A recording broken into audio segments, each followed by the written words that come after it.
कुंभ का महापर्व आध्यात्मिकता, भक्ति और सनातन परंपरा का प्रतीक है, जहां साधु संतों की उपस्थिति इस आयोजन को और भी भव्य बना देती है। लेकिन क्या आप जानते हैं, इन साधुओं का इतिहास सिर्फ तप और ध्यान तक सीमित नहीं है।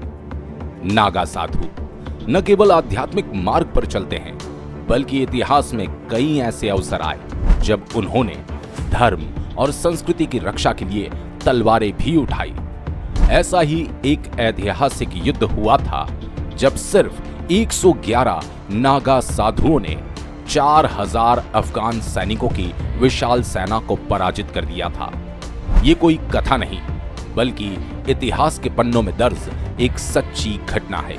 नागा साधुओं का इतिहास आदि शंकराचार्य 8वीं सदी के समय से जुड़ा हुआ है। जब उन्होंने देखा कि भारत की सनातन संस्कृति पर आक्रमण हो रहे हैं, तो उन्होंने न केवल धार्मिक पुनर्जागरण की पहल की, बल्कि एक धार्मिक सेना भी तैयार की। नागा साधुओं को कठोर सैन्य प्रशिक्षण दिया जाता था, जिसमें वे अत्याधुनिक हथियारों के बजाय पारंपरिक भारतीय युद्ध कला में पारंगत होते थे। भाला, तलवार, त्रिशूल, चिमटा और डंडों से लड़ने में ये अत्यंत निपुण होते थे। इनके कठोर तप से मजबूत शरीर और अद्भुत सहन शक्ति उन्हें साधारण सैनिकों की तुलना में अधिक शक्तिशाली बनाती थी। इसके अलावा ये युद्ध में गुरिल्ला रणनीति अपनाते थे, जिससे छोटी संख्या में होने के बावजूद वे विशाल सेनाओं को मात दे सकते थे। ये घटना 1757 की है, जब अफगान आक्रमणकारी अहमद शाह अब्दाली भारत पर चढ़ाई कर रहा था।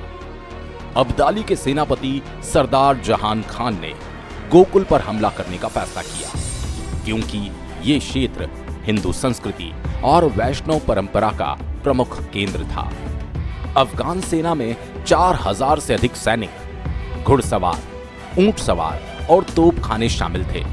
उनके सामने सिर्फ 111 नागा साधु खड़े थे, जिन्होंने अपनी भस्म लगी देह, रुद्राक्ष की माला और हाथ में पारंपरिक हथियारों के साथ मोर्चा संभाला। अफगान सेनापति ने अपने सैनिकों को आदेश दिया कि दोपहर तक गोकुल को तहस नहस कर दिया जाए, लेकिन उसके बाद जो हुआ वो इतिहास में अमर हो गया। युद्ध के दौरान नागा साधुओं ने अपनी अद्भुत वीरता का प्रदर्शन किया। वे दुश्मन पर तेजी से हमला करने की रणनीति में माहिर थे। जैसे ही अफगान सैनिक आगे बढ़े, साधुओं ने गुरिल्ला युद्ध कला का उपयोग किया और उन पर टूट पड़े।